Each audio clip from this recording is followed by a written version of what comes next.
ये presentation amazing facts के मित्रों के द्वारा लाया गया।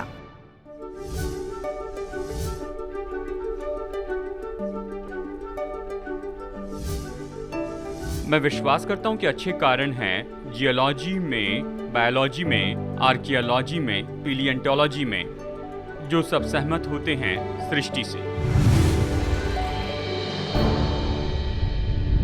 आज हमारी चर्चा का विषय है जिस पर मैं कहूँगा सृष्टि, उत्पत्ति और तथ्य। और इस शीर्षक के पीछे कारण यही है क्योंकि आप अपने जीवन में सुरक्षित नहीं रह सकते अगर आप इन 3 बातों के बारे में न जानें। आप कहाँ से आए हैं, यहाँ क्या कर रहे हैं और आप कहाँ जा रहे हैं। ये सब तो बुनियादी सच्चाई है, यानी इस विषय को समझना ही तो सब कुछ होता है। मुझे इस बात की परवाह है कि मैं अविश्वासी के रूप में मसीहत में आया। मैं मानता था परमेश्वर है ही नहीं। मुझे सिखाया था और मैं उसमें बहुत सुरक्षित था कि उत्पत्ति का सिद्धांत है। मैं नास्तिक तो नहीं था, लेकिन कभी कभी मानता था, लेकिन इसमें भी कभी कभी डगमगाता था। मैं इस हद तक आ गया कि अब विश्वास करता हूँ मजबूती से ईश्वरीय सृष्टि पर। हाल ही की सृष्टि में मैं इसके बारे में आपको कारण दूंगा। इसने मेरी जिंदगी बदल दी, इसने मेरी जिंदगी को उद्देश्य दिया। तो चलिए यहाँ से शुरू करते हैं। देखिए, यशायाह 1:18 में प्रभु दिमाग का उपयोग करने के लिए हमें न्योता देते हैं। यहोवा कहता है, आओ हम आपस में वाद विवाद करें। मैं विश्वास करता हूँ कि अच्छे कारण हैं जियोलॉजी में, बायोलॉजी में, आर्कियोलॉजी, पैलियोंटोलॉजी में। ये सब सृष्टि के लिए सहमत हैं और मैं इनमें से कुछ आपके साथ देखना चाहूँगा। मैं विश्वास करता हूँ बुद्धिमत्ता की डिज़ाइन पर।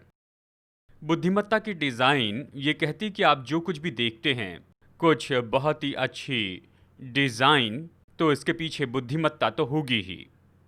यानी इस बात को याद रखिए कि जब एवोल्यूशन का विचार आया उस समय हमारे पास तो बहुत ही कम और साधारण इक्विपमेंट थे। आज जैसी लैब नहीं थी। माइक्रोस्कोप में सेल को देखते तो एक सिंगल सेल दिखती थी। उनके पास नहीं थे hyper powerful super electron microscope जो इन दिनों में है कि वो सेल को देख सकें और उस एक सेल में कितनी कॉम्प्लेक्सिटी है।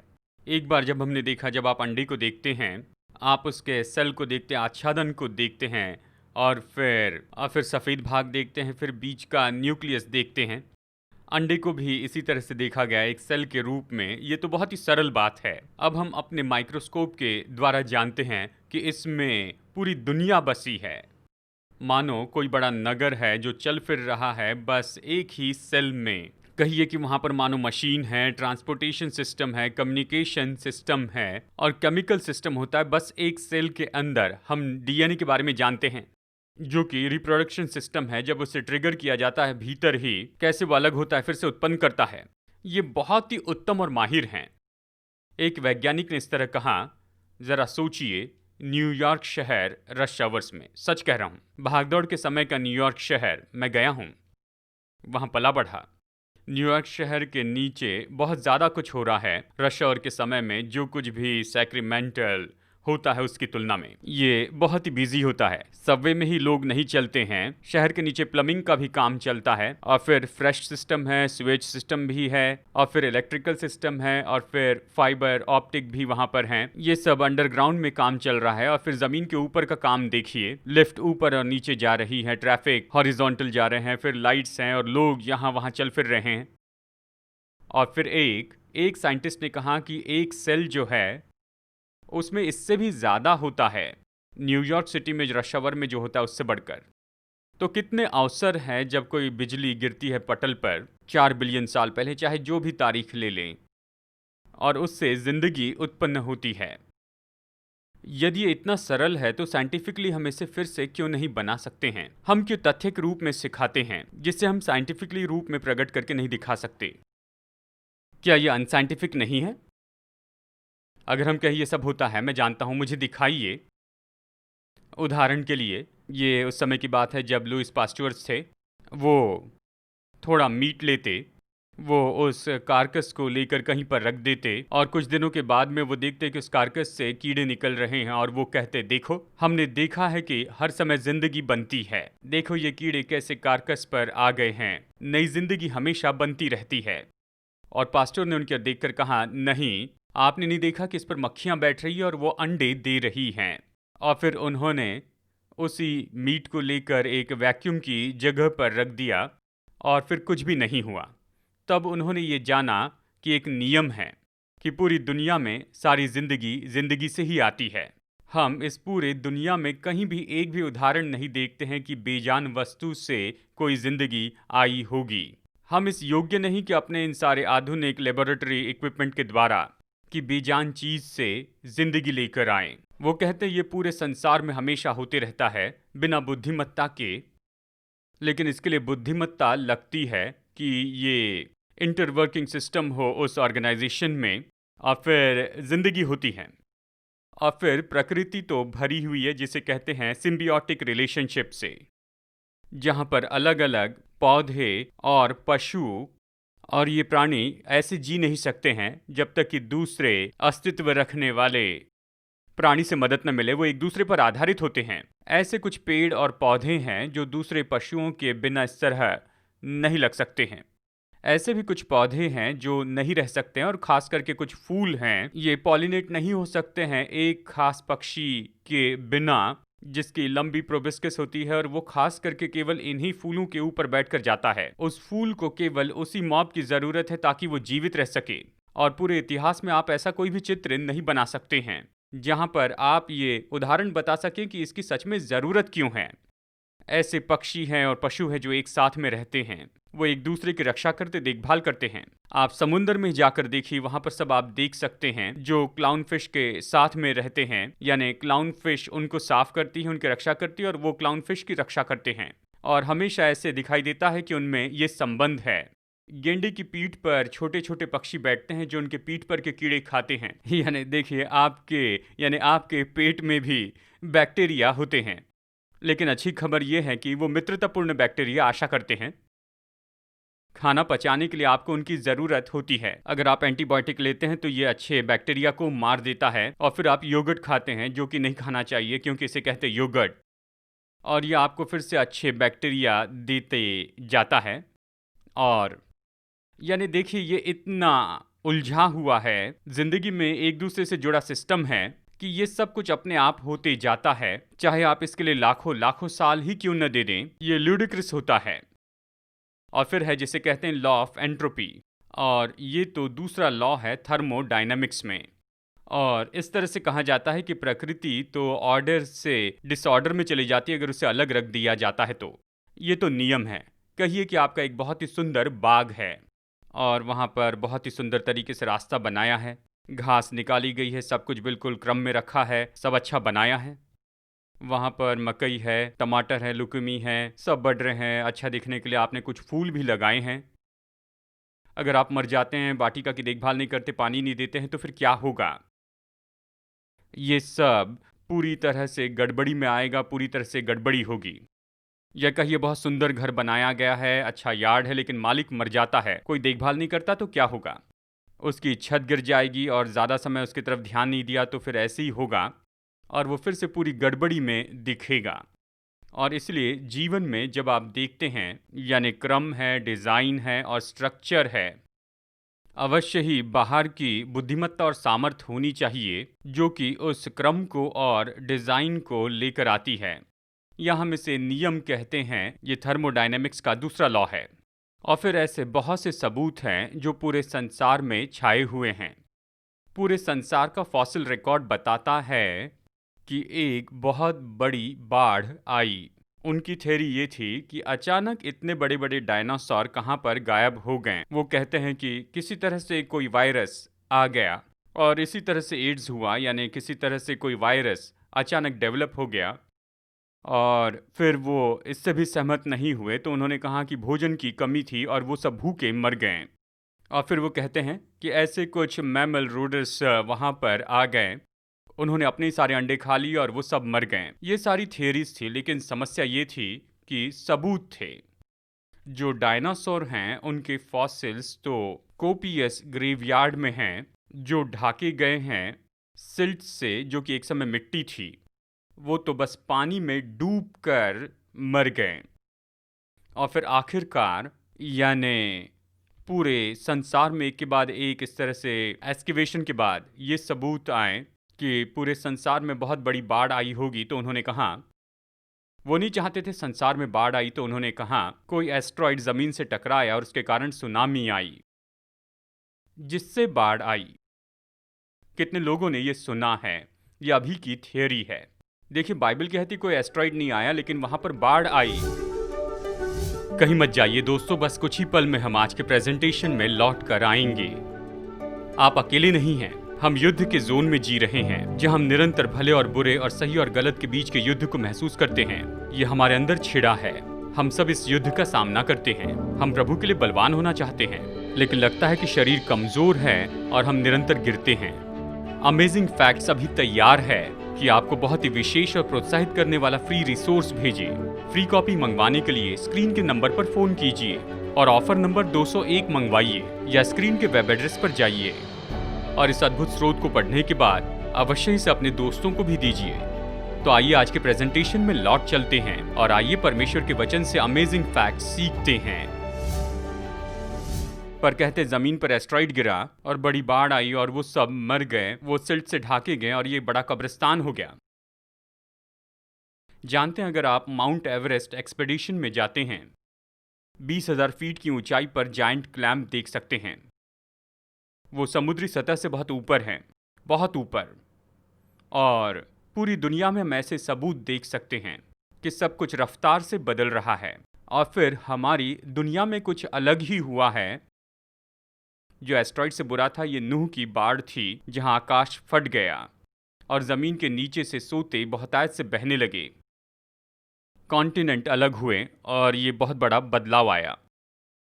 फॉसिल्स रिकॉर्ड हमें बताता है, जो कि बाइबल हमें बताती है, कि बहुत बहुत बड़ा बदलाव आया लगभग 4000 साल पहले, जिसने संसार को उथल पुथल किया। बहुत से सबूत हैं जो इसको सपोर्ट करते हैं। और फिर मैं बताना चाहता हूं, मैं विश्वास करता हूं एवोल्यूशन में। चलिए मैं इसके बारे में और भी समझा कर आपको बताता हूं। मैं इस पर भी विश्वास करता हूं जिसे कहते हैं माइक्रो एवोल्यूशन। हम हमारे आसपास हर जगह पर माइक्रो एवोल्यूशन के परिणाम देखते हैं। अगर आप बगल वाले व्यक्ति को देखेंगे तो आप पाएंगे माइक्रो एवोल्यूशन के उदाहरण। माइक्रो एवोल्यूशन तो ऐसा है जहां खरगोश, जो कि जंगल में साधारण सा रहने वाला खरगोश, कुछ पीढ़ी के बाद में कुछ कारण से परमेश्वर ने उनके डीएनए को वहां पर रहने के लिए बनाया है। उन पर ब्राउन फर आते हैं, जिससे वो अपने वातावरण में छिप सकते हैं। और फिर दूसरे खरगोश को लीजिए, जो खरगोश है और शायद वो आर्टिक में होगा, लेकिन उसके सफ़ेद बाल होंगे ताकि वो अपने वातावरण में रह सकें।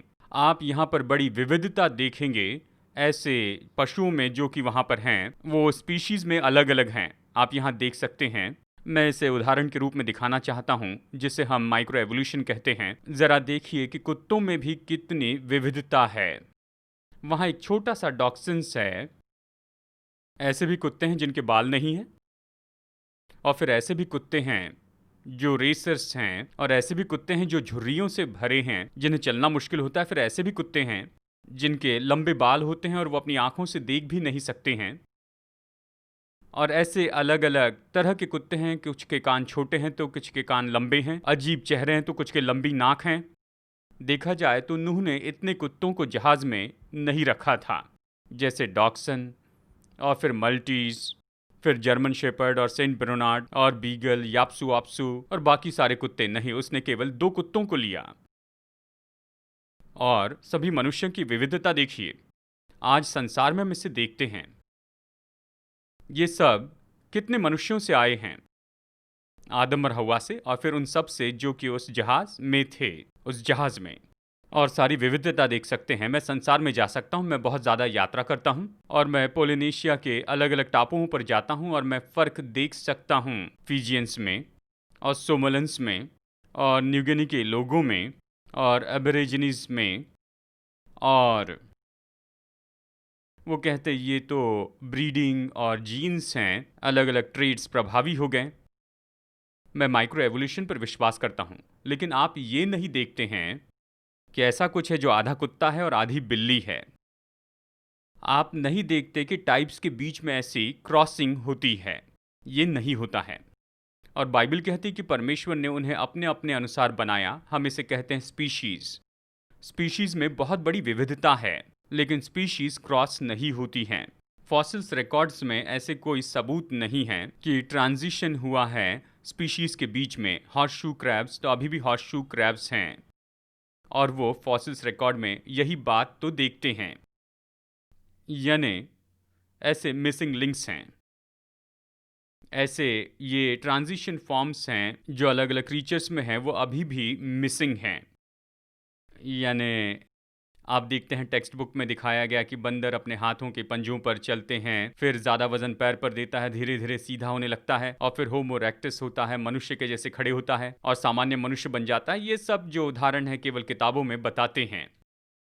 लेकिन जानते हैं, ये जो प्राणी हैं जो फॉसिल्स एविडेंस में हैं, जो ट्रांजिशन में गए, बंदर से मनुष्य बना ये ट्रांजिशन अस्तित्व में नहीं है। देखिए, ऐसे एक्सपीडिशन है जो अफ्रीका में काम कर रहे हैं, उन्हें फंड मिलता है कुछ प्राइवेट यूनिवर्सिटीज से बहुत दूर से, और वो खोद रहे हैं और वो तो सबूत ढूंढ रहे हैं ह्यूमन एवोल्यूशन के। अगर वो कुछ उत्पन्न न करे तो उन्हें फंड नहीं दिया जाएगा।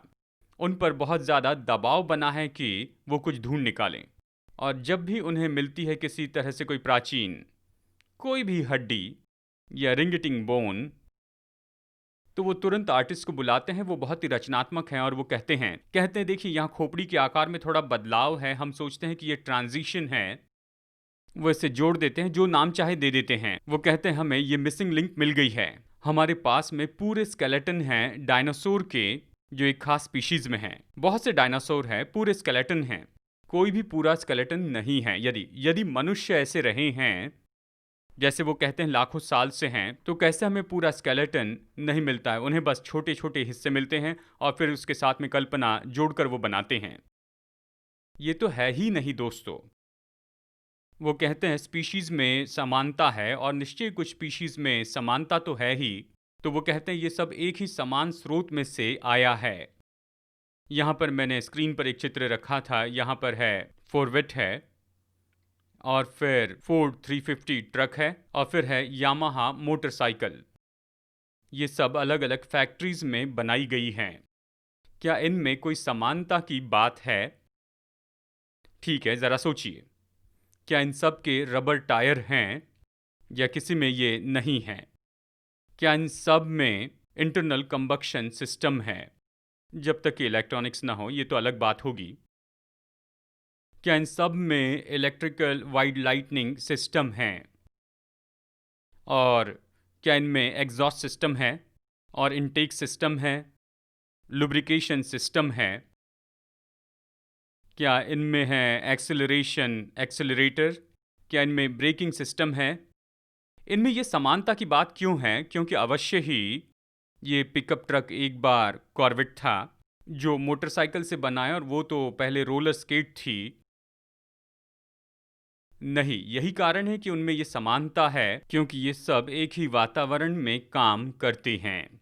ये सब एक निश्चित नियम में काम करते हैं, और इसलिए इनमें ये समानता है। इन सभी में टेल लाइट्स की ज़रूरत है कि ब्रेक लगाते समय पता चले। रात के समय हेडलाइट्स चाहिए। आप क्यों समानता पाते हैं यहाँ पर लोगों में और बंदरों में, कुत्तों और बिल्लियों में? देखिए, निश्चित में समानता, इस पर कोई सवाल नहीं है, क्योंकि एक ही परमेश्वर ने इन्हें बनाया है।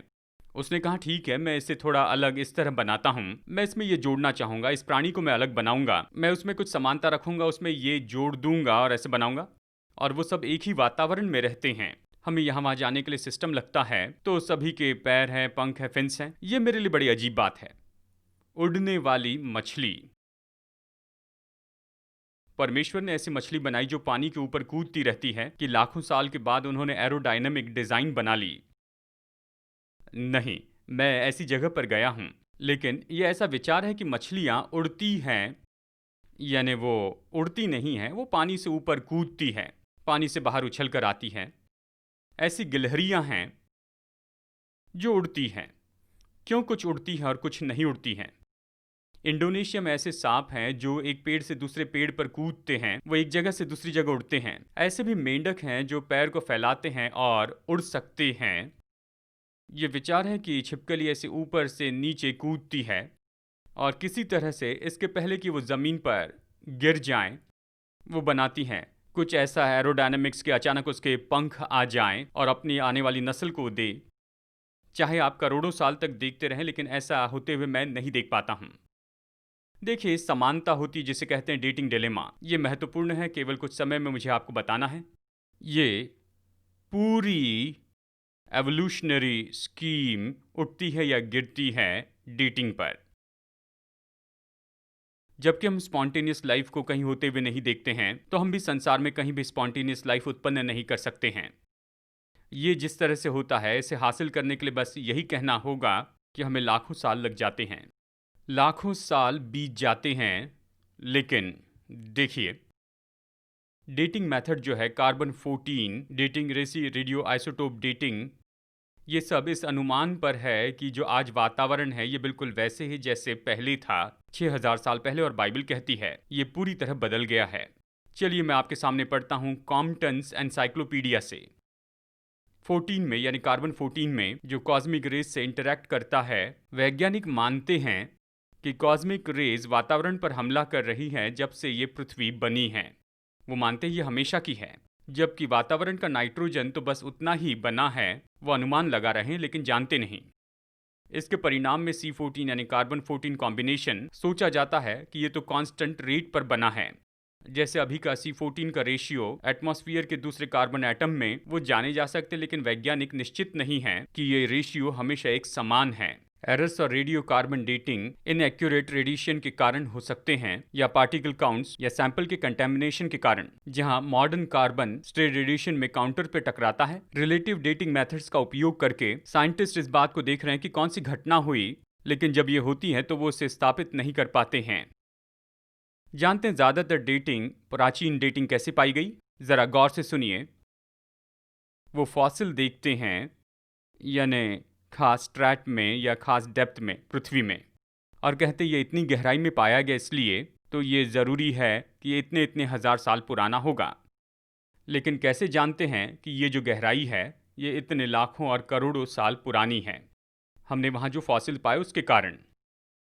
ये प्राचीन फॉसिल्स है और इतनी गहराई में मिले हैं। ये गहराई बहुत समय पहले के बारे में बताती है। लेकिन कैसे जानते हैं कि ये गहराई इतनी पुरानी है? वहाँ हमने ये फॉसिल्स पाए इसलिए। और कैसे जानते हैं फॉसिल इतने पुराने हैं? क्योंकि इतनी गहराई में मिले हैं।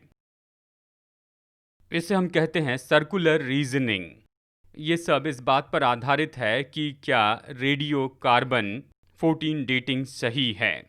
वो अनुमान लगा सकते हैं कि ये सटीक है, जिसे वो टेस्ट करते हैं इस आधुनिक वातावरण में। आप कमरे में जाते हैं, एक मोमबत्ती जल रही है, दरवाज़ा बंद कर दे तो कितने समय तक जलती रहेगी? आप कहेंगे खैर चलिए मैं देखता हूँ कि कितनी जल्दी ये जलती चली जाती है। शायद ये मुझे कुछ विचार दे कि ये मोमबत्ती कब तक जलती रहेगी। मैं कहता हूँ ज़रा रुकिए, आपको पता नहीं कि शुरू में ये कितनी बड़ी थी, और इसी के साथ आप ये नहीं जानते कि उसी क्रम में ये जल रही है आपके कमरे में आने के पहले से। आपके कमरे में आने से कमरे में जो ऑक्सीजन है वो तो निश्चय ही बदला होगा। बहुत सी ऐसी बातें जिससे ये जानना मुश्किल होता है कि आप निश्चित रूप में जाने कि ये मोमबत्ती कब तक जलती रहेगी। यही समस्या डेटिंग मेथड में भी आती है। अगर आप जानना चाहते हैं कि सब कुछ कितना पुराना है, असली विज्ञान में अच्छे साइंटिस्ट ऐसे नहीं गिनते हैं, वो अपनी थ्योरी बनाते हैं। उसके 65 मिलियन साल पहले के सोचकर कहते हैं कि निश्चय ही ये यहाँ शुरू हुआ। हमारे पास कोई तरीका नहीं कि हम समय में पीछे जाकर थ्योरी देखें कि ये इतने समय पुरानी है, और इसलिए ये कुछ नहीं, बस थियरी है। अगर आप लोगों को बताए कि ये थियरी है तो लोग मजाक उड़ाएंगे। नेशनल जियोग्राफिक एक मैगजीन लेकर आए हैं, क्या डार्विन सही थे? कुछ भी बोलने के पहले वो वहाँ पर पेज पलटाते हैं। वहाँ लिखा था क्या डार्विन गलत थे, और आर्टिकल में लिखा था नहीं, एवोल्यूशन सच्चाई है। उसके लिए कोई सबूत नहीं दे रहे हैं, ये तथ्य के रूप में सिखाई गई है। लेकिन इसके बारे में सोचे तो ये व्यवहारिक नहीं है दोस्तों। मैं विश्वास करता हूँ हम कुछ बता नहीं पाते हैं। क्या परमेश्वर के बारे में बताने में समस्या है? जी हाँ, थोड़ी है। परमेश्वर कहाँ से आए हैं मुझे पता नहीं, लेकिन एवोल्यूशनिस्ट से पूछे कि सब कहाँ से आया है। खैर, संसार सूरज से बना है। जब उसमें विस्फोट हुआ फिर हमारा सोलर सिस्टम बना। इस स्पेस में सूरज कहाँ से आया है? खैर, ये आया है सुपरनोवा। और फिर इनसे जब संसार बना, तारे का विस्फोट हुआ। वो तारा कहाँ से बना? वो गैस पार्टिकल से बना जो एक साथ में जुड़ गए थे। वो कहाँ से आया? और खैर, जानते हैं आखिरकार वो क्या कहेंगे। ये भेद है, हमें सब पता नहीं कहाँ से आया है। अब वो कहते हैं बिग बैंग थ्योरी पर। वो कहते हैं बिग बैंग ऐसा हुआ जो सारी चीज़ें बस एक साथ में आ गई पिन के जितने आकार में। कितने लोगों ने सुना? फिर विस्फोट हुआ। पिन हेड का वो मटेरियल कहाँ से आया? कुछ भी हो, आपको दो में से एक चुनाव करना ही है। आप विश्वास करते हैं कि सारी सुंदरता, सारे ऑर्गेनाइजेशन, सारे अद्भुत काम, सारे इंटरवर्किंग डिज़ाइन, सारी सिमेट्री और मैथ्स और दूसरी चीज़ें और सिंडियोटिक रिलेशनशिप जो पूरे संसार में होते हैं, ये सब आए हैं पिनहेड से जिसमें विस्फोट हुआ? या बुद्धिमत्ता के परमेश्वर हमें पता नहीं वो कहाँ से आए, क्योंकि वो तो अनंतकाल से अनंतकाल के हैं।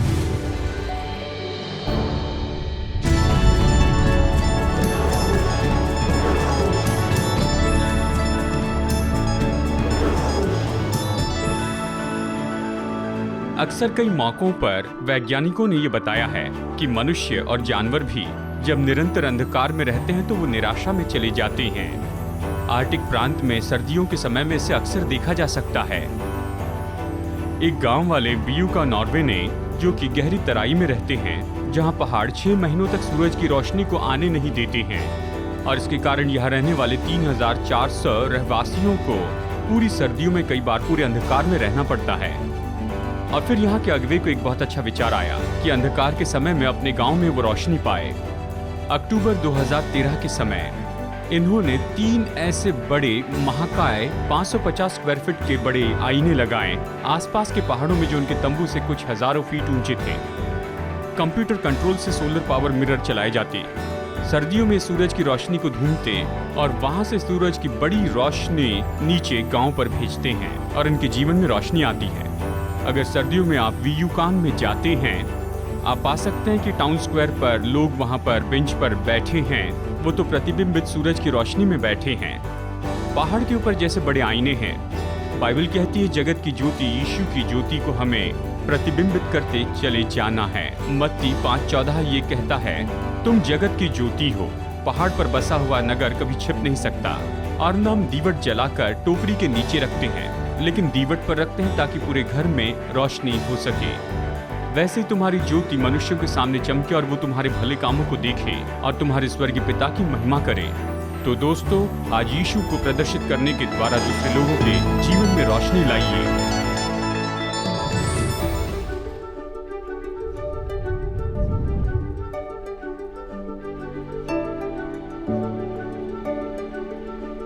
आज के फ्री ऑफर को मंगवाइए, ये आपके लिए एक आशीष है।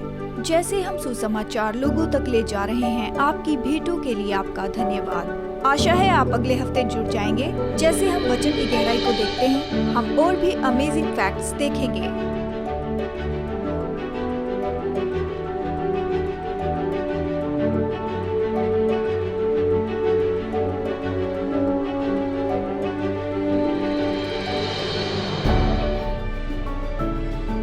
ये प्रेजेंटेशन अमेजिंग फैक्ट्स के मित्रों के द्वारा लाया जा रहा है।